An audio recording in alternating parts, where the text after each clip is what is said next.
Pahayag 11, ang ikapitong trumpeta.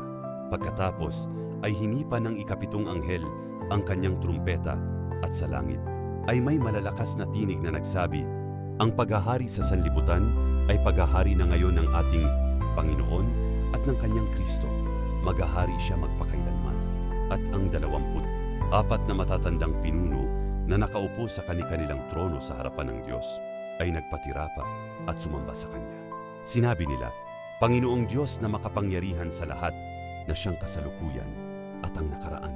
Nagpapasalamat kami na ginamit mo ang iyong walang hanggang kapangyarihan at nagpasimula ka ng maghari.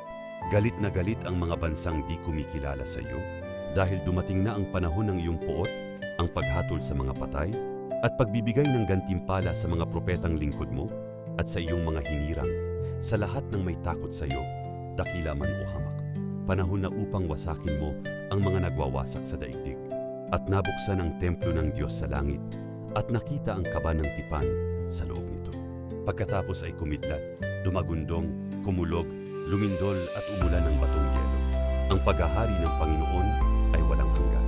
Ngayon ang tamang panahon upang magsisi, magbalik loob at lubos na magtiwala kay Jesucristo.